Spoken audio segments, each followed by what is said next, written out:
I have to unmute myself. You have to unmute yourself, right? How you doing, And Mark? now I'll mute myself back. Whatever you'd like. You can talk. It's okay. It's free. Nah, you don't know what you're asking for. That's okay. I know you're from the old country. It's okay. All right. This week's Parsha is Parshat Vaera. If you look at our nice handy chart here, you'll see that it is the second portion in Chumash Shemos, the second portion in the book of Exodus. Everyone got it? Yeah? So it's chapter 6, verse 2 through chapter 9, verse 35. And your handy Art Scroll Stone Edition Chumash is 318 through 339. Has 121 verses in it. No commandments, but a lot of action, as we will find out. Now, at the end of last week's portion, we had the idea that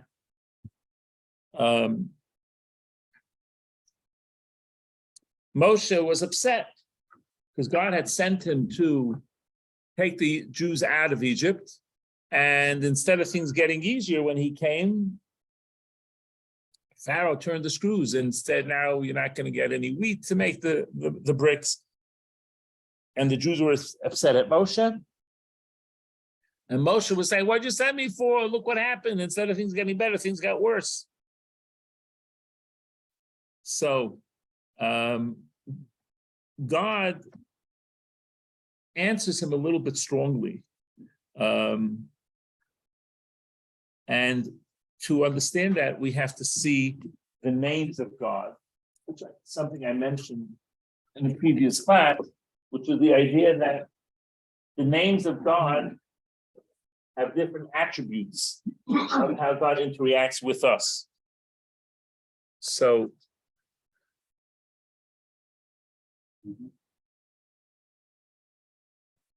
Vayedaber, daber is a stronger language than emor to say. And Elokim, the name of God Elokim, which the Parsha starts with, is a stronger one than the Yud Kei Vav Kei, than the Tetragrammaton. Elokim is usually referred to as God of justice. So God is speaking to Moshe and he's telling him Vayedaber, again, daber and Elokim are two stronger languages of speech, and God interacts as being a judge. The Yud Kei Vav Kei, the four-letter name of God, that's the name of God's mercy. So God isn't speaking to Moshe with the name of mercy, but rather with a strong. And he said, and he explains to them, I revealed myself to the forefathers in a lower name of revelation, and they never questioned me. I promised them that the land would belong to them and their offspring, and when it didn't happen in their lifetime, I didn't get any complaints. And here, right away, and my promises to them will be fulfilled, and you do question. Now, again, it's not, God doesn't say this openly in the verse, but that's what's implied with the information that's being given. The land will be theirs, and I will keep my word. I give you my word that I will keep my word. So don't worry. Yes. The difference between the two names. So the forefathers knew God by Elohim. No, you'll see in the verse it's Kel Shaddai. It uses a different name, a third name of God, which is a lower level of revelation. But still, in the end, he will keep his word. Now the question is, why did Moshe complain? So one aspect of this that we have to remember is that Moshe is caring about the Jewish people. So he's coming from a very, very good place. So as much as the complaint, so to speak, is not appropriate on Moshe's level, it's not appropriate that God is saying this to him. But really, Moshe is coming from a place of caring, and he wants the Jewish people to be redeemed, and he wants it to be easier for them. He doesn't want it to be harder for them. But we need to think about that. What about us? Many times we do a good thing and it doesn't work out perfectly. We want to give up. do we hang in there even when we make the right choices and things aren't perfect? So that's an important idea for us to think about, relevant to ourselves. And there are three reasons why we should maintain doing the right thing even when we looks like we did the right thing and we lost out. Number one, it's not transactional. God doesn't work, well, if you do this, then I'll do that. It's not a business deal. We're supposed to do the good thing because that's what's best for us and our relationship with God. That's two things, best for us, comma, and also in our relationship with God.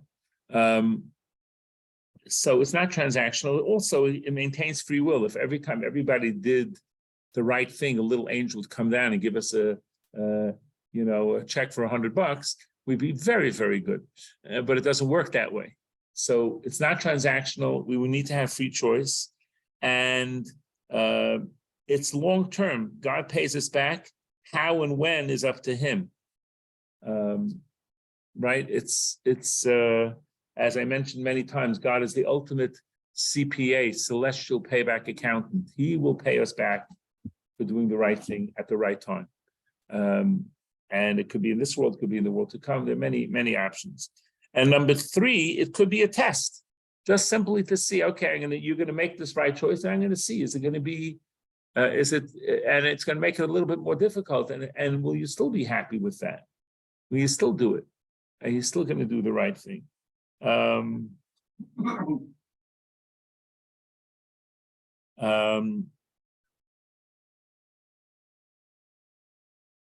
So I mentioned this important idea. It says that when going back to Chumash Bereshis for a moment, that Yaakov, when he thought Yosef had died, he lost the divine revelation. God did not communicate with him for 22 years. Do you know why? Anybody? Because he was sad. And to be able to communicate with God, that you have to have simcha. Now, let me point out something that's important to realize in this issue. Is being happy enough to get a communication with God? Why not? Because you have to be in the state of shalom. You have to be in a very lofty state. All right? In other words, it's not, I'll be happy, I'll read all these funny books, and I'll be so cheerful and laughing, for sure God will reveal himself. No, it doesn't work that way. It works if you have the spiritual level to be worthy of God's revelation, and you're joyous, then you'll be able to get it. So what happened with Yaakov when he found out that Yosef was alive? Initially, he didn't believe them, that's true, but when he did, he wants to go to see him. And guess what? God revealed himself to him. Prophecy came back. What does that mean? What that means is that he maintained his spiritual level all 22 years. He wasn't heading out to the bar every night to drown himself in sorrow because his son was gone. He maintained the spiritual level. How do I know he maintained the spiritual level?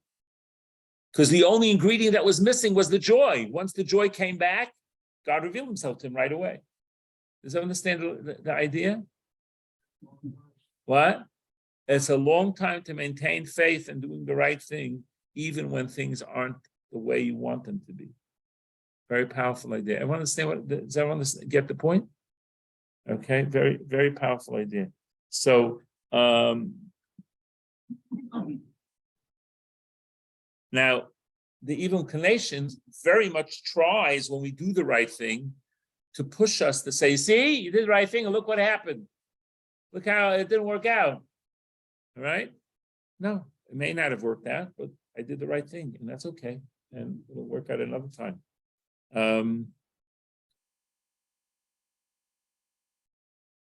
I read an interesting story the other day that this man spent a lot of money to advertise his business in Vegas. He was going for a convention. And he went to his rabbi, and his rabbi suggested, I think it's better if you don't go to Vegas. Spiritually, I don't think it's the best place for you. You're going to be in the hotel there. It's just not. And he said, look, I know you invested a lot of money. I'm not going to tell you can't go, but I want you to contemplate it. And he accepted the rabbi's suggestion in spite of the difficulty of it, and he didn't go. But he had a billboard that he spent a nice thousands of dollars advertising his business, but it wasn't going to do anything because he canceled the booth that he was going to have at the convention. But he swallowed it, and this X amount of time later, he gets a call from a news news station that they want to do a series on small businesses in America, and they decided to do his business. And he said, like, why? How'd you get to me? He says, well, I saw you paid for a billboard in Vegas, and because I happened to be in Vegas at the time, and then I traveled someplace else and I heard your advertisement on the radio. I said, I saw the ad, I heard this advertisement. Maybe there's a reason why I saw this, so I figured we'll give it a try. And they did run the piece, and his business boomed. You know what I'm saying? So like the Almighty, he lost a nice amount of money from not having the booth in the convention, but for his soul, it was best for him not to be there, and it worked out, but it doesn't work out again right away. So this is an interesting. Yes, Dave. I just heard that came to mind. Jesus, is that enticer? What? The word, Dave? the Hebrew word for enticer, is that Jesus? No, Jesus, something like that? I'm not familiar with the word you're referring. Kind of like the Yetzirah. I'm not sure what word you're referring to. Sure. Okay. So the verse says, and I'm going to read it to you in Hebrew because in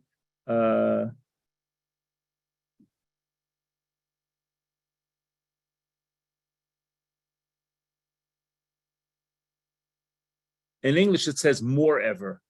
I've heard the groan of the children of Israel in verse 5. But in Hebrew it's v'gam, and also. And also I have heard the cries of the Jewish people. So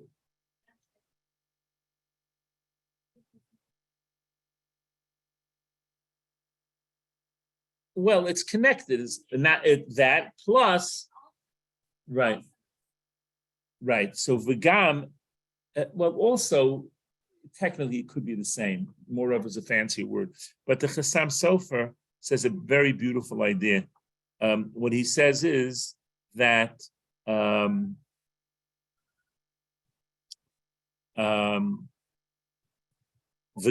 and I also heard the cries of the Jewish people. Who else heard the cries of the Jewish people?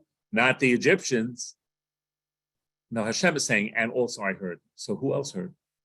And the Chassam Sofer says that the Jewish people heard each other's pain, which is a very beautiful idea. Sometimes when we're in pain, we don't think about other people's pain.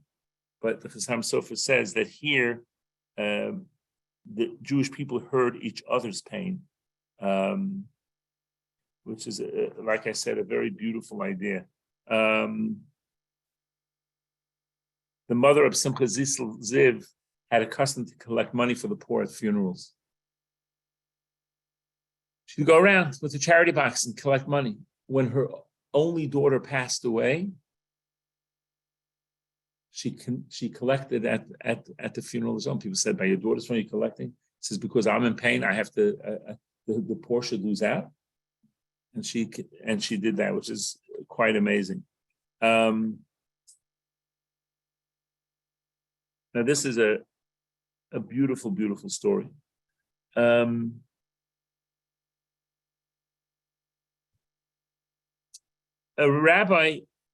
person came to a rabbi, Rabbi Zilberstein, to live and be well in Israel, and asked him the following question.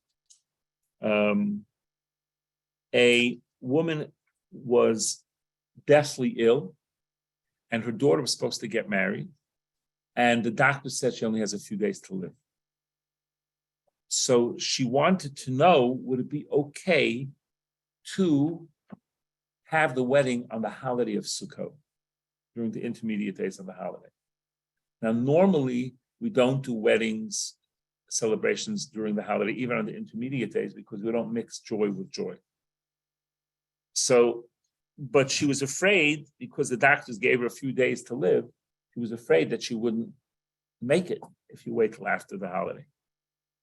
So they went to Rabbi Zilberstein and asked him the question. And he felt that this was a tough question. So he went and took it to Rabbi Michael Feinstein of blessed memory and asked him the question. And Rabbi Michael Feinstein said, look, we could do the wedding on the holiday, but you can't have a festive meal. So we could technically do the ceremony. But he said, what kind of wedding would that be for the bride? With just the ceremony and not having a festive meal and not a celebration. Better yet, let's take out a book of Psalms and pray for the mother that she live longer so that she'll live to the wedding after the holiday. And Rabbi Michael Feinstein didn't know the person took out a Psalms and started crying and praying for her. And they prayed for her. And the mother, in fact, lived all the way till Hanukkah, which is a significant amount, over a month later. And they were able to do the wedding properly after the holiday. So that sensitivity, it wasn't just a Jewish law question, it was a sensitivity question. And he said what you could do, but he wanted the bride to be happy, and he wanted the mother to be happy. And that's what it is. Again, a very beautiful idea of being able to hear somebody else's pain. A very, very beautiful story. So going back to the Chumash, you'll see that God says the following words. Therefore, tell the Jewish people, I will, number one, take them out of the burdens of Egypt. Number two, I shall rescue them. I'm giving you the numbers. The numbers don't say in the verse. Number three, I will redeem them, and I will take you to be my people. So these are 4 languages of redemption. And that's where we get the idea, Passover night for, ding, ding, ding, extra credit, very good, for the 4 cups of wine. Very good, that's correct. The 4 cups of wine come from the 4 languages of redemption in this week's portion. Okay, it's, like I said, V'hotzesi, and I will take you out from under the burdens of Egypt. V'hitzalti, I will save them from the work. V'ga'alti, I will redeem them. V'lakachti eschem lilam, and I'll take you to be my people. Okay, so 4 languages. 4 different words describing the expressions of freedom. But they're all in Hebrew. They're all Hebrew. The Torah is written in Hebrew. I read them in English. Okay, yeah, I'm sorry. I shouldn't use, it's 4 expressions. It is a better word. Thank you for that correction. All right, so now the Chiddushei HaRim, one of the great Hasidic masters, says a very fascinating interpretation, which is a very important one that is relevant to us. And I will take you out from under the yoke or the burdens of Egypt. And he says there's a play on words there. Sivlos also means savlanas. I won't be able to take the Egyptians anymore. So Rebbetzin Heller, who's actually coming to speak this Saturday night here with her husband, Rabbi Gottlieb. So we'd love to have you join us as far as here, Saturday night, 7:45 and 8:30. Hope you'll join us. She asked a very thought-provoking question many years ago. I heard from her, and I want to share that with you.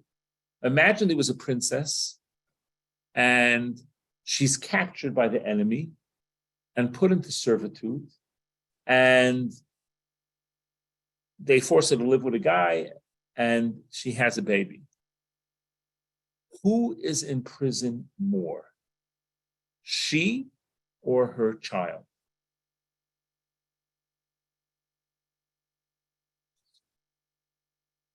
Why do you say she? Why do you say her child? Let's get opinions. The child is born under that. Already set. Right? Always not thinking of that situation. Right. So what you're saying is correct. In a certain sense, though, the son is in worse shape. Why do I say that? Well, she doesn't have a choice either, but what does she have that he does not? She knows otherwise. She knows ideally what it could be. Right? She knows what it could be, and therefore she can strive and work toward that. Right? So both answers are correct, but this is an important idea. The idea of understanding that we're not stuck in our circumstance, because I know what freedom was and I know what it was like. So in a certain sense, the son is in worse shape because, okay, this is it. This is my life. Don't think of anything better. So the Chedushim says, I'm going to take you out from under the being able to take being in Egypt. All of a sudden, it's not going to feel comfortable anymore. All of a sudden, it's not going to be, this is the norm. It's not the norm. I found this very interesting, by the way, that many, many years ago, my wife and I went to visit somebody who used to be involved with the Jewish Learning Church, moved to Mexico.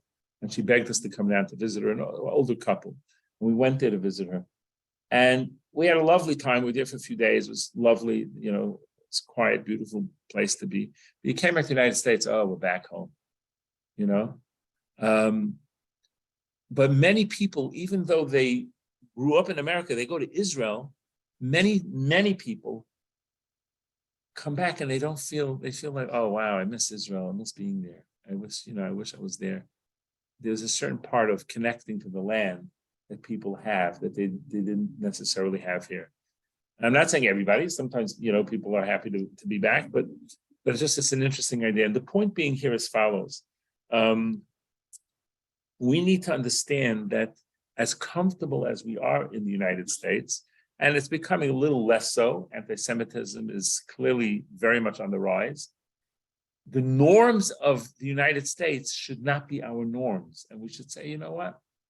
I'm a stranger here. I may be born and bred, but at the same time, I need to know that this isn't totally home.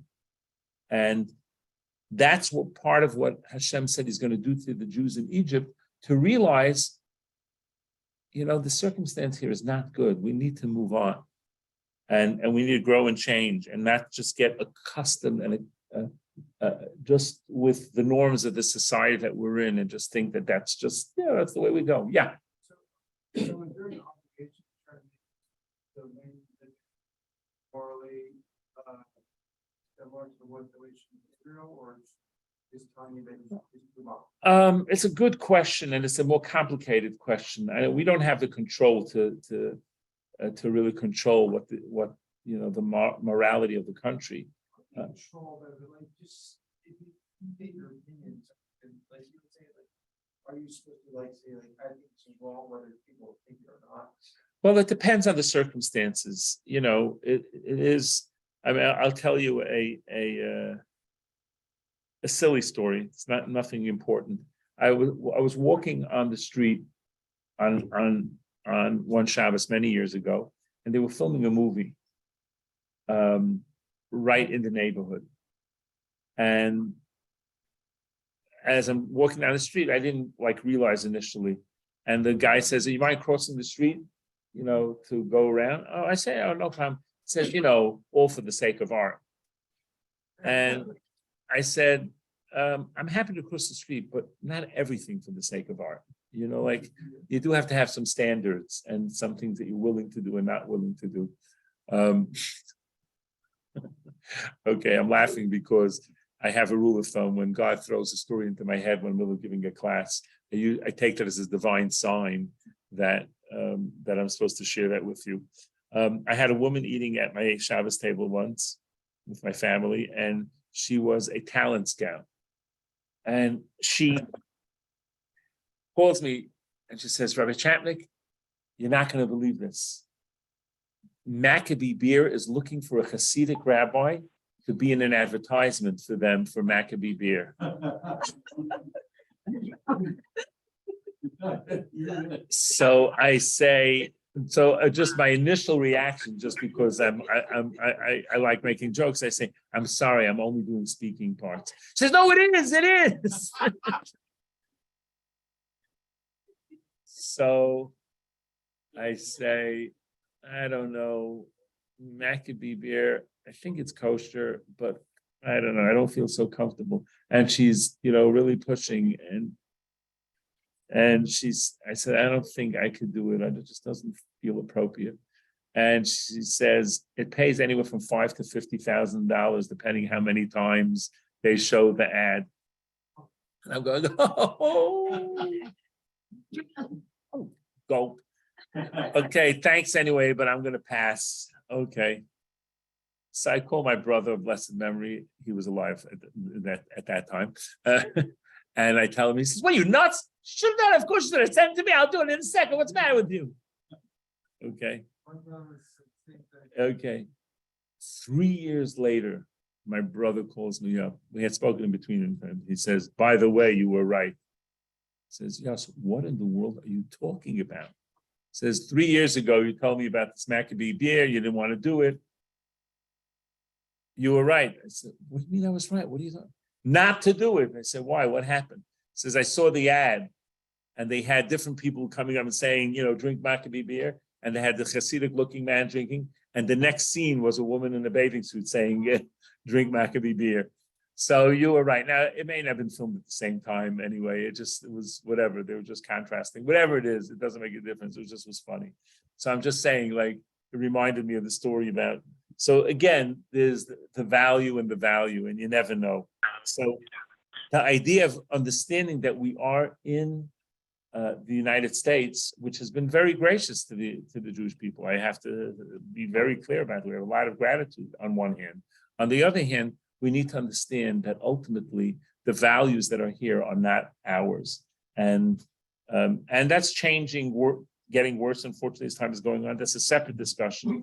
But that's, according to the Chidush Urim, that's one of the blessings here, is that God is going to make them not so comfortable being in Egypt anymore. Yes, Phyllis. You say the values are not here, but Israel has a lot of values that aren't embraced by 100%, 100%, because we're still in exile. Even if you're living in Israel, you're still in exile. It's not first of all, it depends on the community where you're living, That's true of, Yes. But we're not talking about location, we're talking about attitude. You know what I'm saying? We're talking about attitude. You know what I'm saying? Israel also has a gay pride, parade. But, But I mean, we're living in the present, so you're talking about something that. No. I'm talking about when God is telling the Jewish people in Egypt that I want you to feel less comfortable being in Egypt. What does that mean? They're still in Egypt. A very correct, a very important state of mind. Exactly. That's exactly correct. Yes. Like really supposed to take over or want to take over the governments of the nation. That we should be a good example and a good influence. But it's not like our responsibility to try to like initiate like a civil, like movement or war per se, or try to take over in any way. For sure not. Definitely not. We're not here to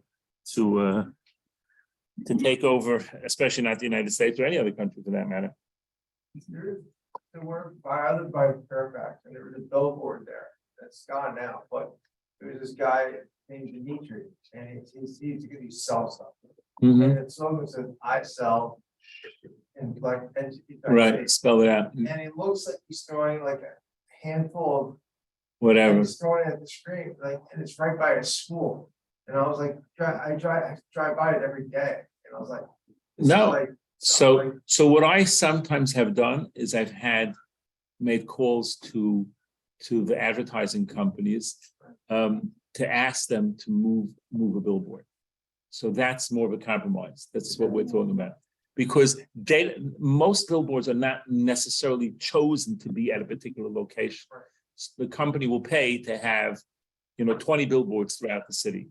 So if they move it from this place, they'll move to another. So we won't, if we don't want to expose our kids to certain things, we'll try to ask the company, could you please move it? You know? That was just like a forte, right? Yeah, 100%. It's important taste wherever it is, but what we can do is at least, yeah, Dave. Yeah, apropos to what you were saying. Yeah. Dave, go ahead. I had to think. That's The nerve. importance of a young man, or maybe an older person too, to go to yeshiva early in their life to learn the Torah, a way of living.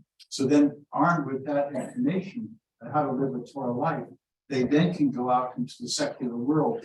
There's no guarantees, but it's obviously helpful. That's the idea of why we so emphasize Jewish education at such a young age, because we want to inculcate them, to give them the values that we want. But there's no guarantees because people are still exposed to the things they shouldn't be. Okay, let's move on.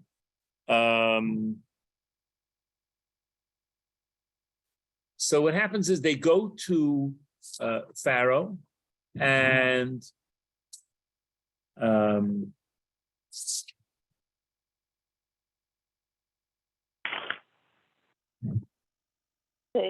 and Aaron throws his staff down and it turns into a snake. And Pharaoh has his sorcerers that do the same trick. So they're not so impressed with Aaron throwing down his stick and making it into a snake. But then Aaron's stick swallows their sticks. Now beat that trick. That's already and what's the point of that? What's the lesson there? The lesson there is that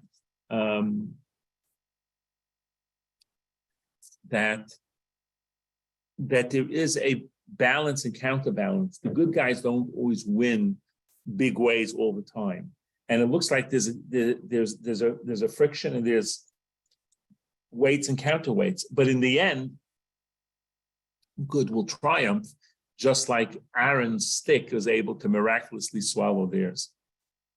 In other words, God could have given Aaron like a most unbelievable thing to do first, but he didn't do that right away. Yes, the 10 plagues will come and that will show more, but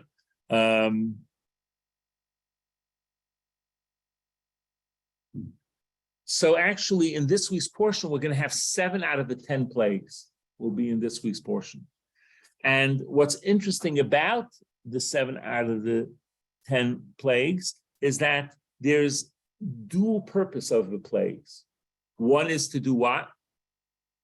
Anybody? Thoughts? What are the purpose of the plagues? Influence Pharaoh. Try to influence him. What else? Show the dominance of Hashem over nature.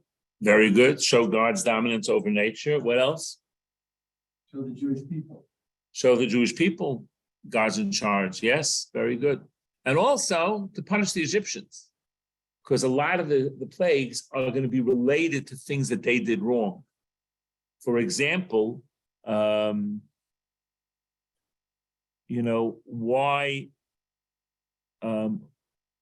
the first one is going to be the plague of blood, and Moshe is not going to hit the water, which we're going to talk about in a minute. Aaron will do that. So first of all, that's the rivers where the Jewish kids were thrown into.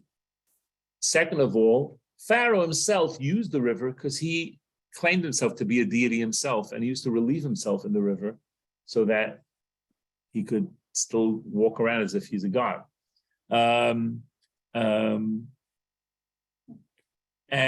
what happened was it turned into blood, and all the water in Egypt turned into blood, except the ones that the Jewish people had.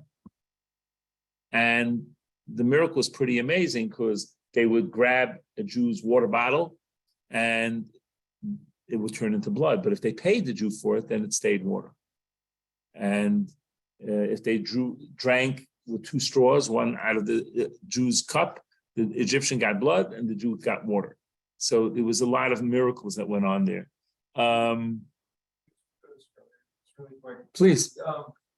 Was Egypt selected as the place where the Jews get redeemed through the punishment of the Egyptians because Egypt No, I don't think there was a correlation between that. It's just the way it worked out.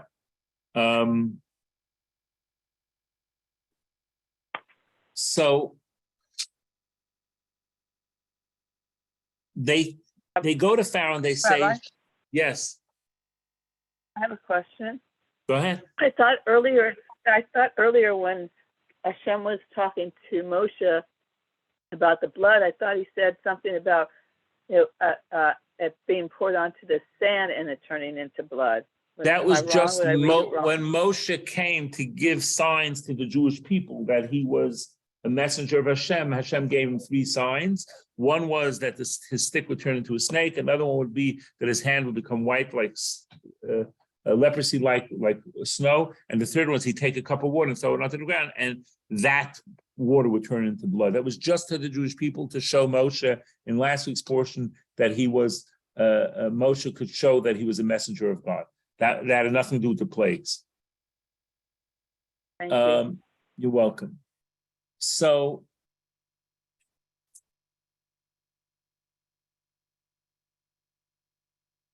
Hashem tells Moshe to go to Pharaoh and tell him, this is what God said, let my people go and they will serve me. Shalach asami v'avduni. Now that's interesting because let my people go became a battle cry during the 60s in front of the Soviet Union embassies around the globe where Jews would protest and tell the Egyptians to let my people go.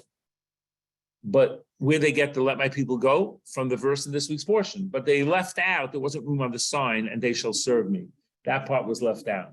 Why is that important? Because the purpose of freedom is not just to be free, it's in fact to serve God. The purpose of freedom, it's not a separate thing. So the frogs came out of the water, that's the second plague. And the noise, by the way, that frogs make is very interesting. I once was near a pond, I saw this noise, and I get closer and closer, it was deafening. Frogs together, one little gribbet is not, it's cute, but thousands of frogs really makes a very loud noise. One of my students asked me a very interesting question because it says that that Moshe did not hit the water. Why not? Because he owed the water. Right. He owed the water. The water had been gracious to him when his mother put him into the basket. The water didn't turn him over, didn't drown him. So he felt he couldn't make the plague. Aaron had to do it. So one of my students asked me a very thought-provoking question. It was a second grader. He said, Rabbi, I don't understand. He did not hit the water by the first plague of blood. Why couldn't he have hit it by the second plague of frogs? He already paid back the water for not drowning him. Does everyone understand the question? Yeah. Everyone get it? Yes. So this teaches us a very, very important lesson about, number one, why doesn't he hit it? Because you have to recognize the good. You recognize the good things do to you. For example, you get water from a well. I just said, don't throw rocks into it. You got water from the well.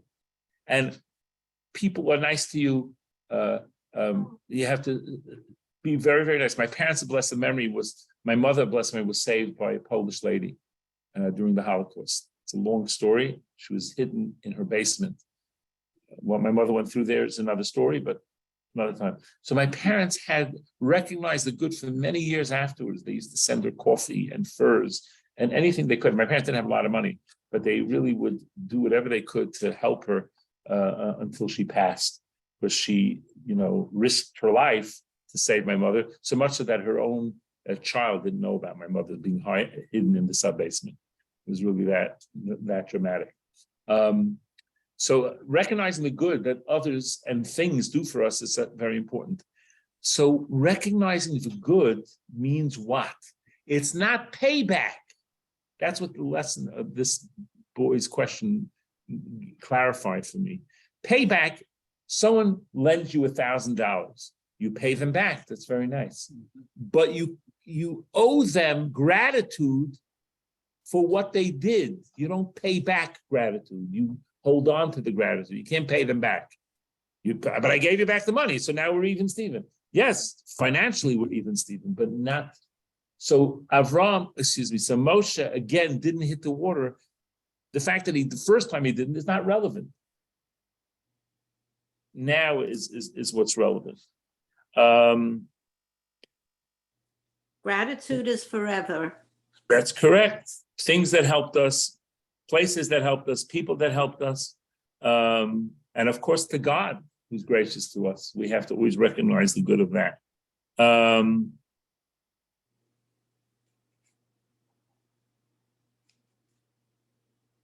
Now, the third is lice, with the ground turned to lice. And again, Moshe did not hit the ground.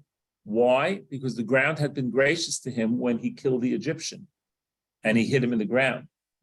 And what I point out about that is very interesting. How long did did that work for Moshe? 1 day, excellent. 1 day. Why 1 day? Because Dasan Aviram told Pharaoh a day later about what he did. But I still owe the ground. The ground still did what it did, even though it may not had a long-term benefit for me. So recognize the good, even if it's for the short term. And then we have wild beasts. And interestingly enough, when the wild and they lasted, and by the way, the Jews were not affected by any of this. And by the wild beasts, by the frogs, when Pharaoh asked Moshe to pray that they be over, the frogs stayed, which means that the whole land smelled of dead frogs. When the animals plague was finished, the animals left. Why didn't they stay? Because Hashem, God didn't want them to have any benefit. They didn't want, hey, I got a fur coat from the animal that died, so the animals left. So the frogs that stayed made a smell, but by the frogs, there was ugly boils. Was the sixth pimples that hurt them, and the seventh one was borrowed hail, which was fire and ice combined. So, two important ideas that we'll conclude with. One is that Pharaoh many times said, okay, I'll let you go. It's okay, we can go now. And then once the thing got easier, he reverted back to his old ways. And what about us? The God, there's the joke about the guy says, God, I have a very important meeting. If you find me a parking spot, I'll give $1,000 to charity. Never mind, God, I found the spot. When the pressure is on, we want to do the right thing. But when the pressure is off, we forget about it pretty quickly. And that's a problem. And someone sent me a clip of a guy who was drowning in the ocean, said, God, help me get back to the water. I'll give $50,000 to charity. And the wave is slowly pulling him in, and he's getting closer. Okay, 20,000. And he's ready, his feet's on the ground. Okay, I'll give $50. So it's again, Pharaoh is, when the pressure is on, he's acting super righteous, at least in speech, but in practicality, we have to be able to maintain the right thing to do, even when the pressure is not on. I do want to mention one other powerful idea.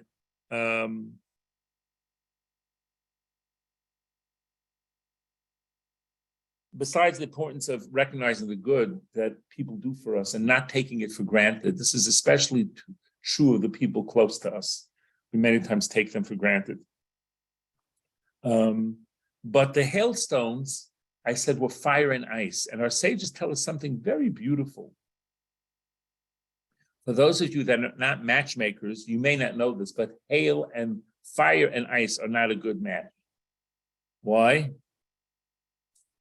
The fire puts out, either the fire will melt the ice, or if there's more ice than fire, then the ice will put out the thing. They don't work together. But our sages say that the fire and the ice made peace with each other to do God's will. It's a powerful idea. getting along with other people to do God's will, and the importance of peace to serve the Almighty. Same thing with the ark. Yeah. But there in Noah's Ark, they got along. They, in a sense, they didn't have much of a choice. This was a survival mechanism. Here, they could have not gotten along, but they did. And that's a powerful idea to work on getting along, regardless of our differences, for a greater good. And that's a very important idea. So 7 plagues, 3 more coming up next week. Everyone have a great week. Again, Saturday night, very special. Rabbi Gottlieb and Rebbitzin Heller. Gottlieb speaking here. Please join us. Any questions or thoughts? Just reading it, we skipped number 5 academic. We did? Said the animals. I said the animals. I said the wild animals came.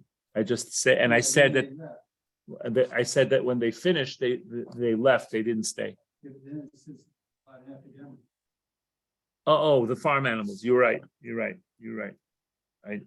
It's blood, frogs, lice, wild beasts, and the animal epidemic. You're correct. The animal epidemic was the Egyptians' animals that died. Yeah, and the boils and the hail. That is correct. Blood is 1, frogs are 2, lice is 3, wild beasts is 4, animal epidemic is 5, boils is 6, and hail is 7. All right, everyone have a great week. Take care. Nice to meet you. Warm welcome. Thank you. You're very very welcome, much. Sue. Take care, Malka. Take care. All Thank the you, best. Rabbi. Thank You're you. very welcome. Take care. Hi, Malka. Hi, Suzanne.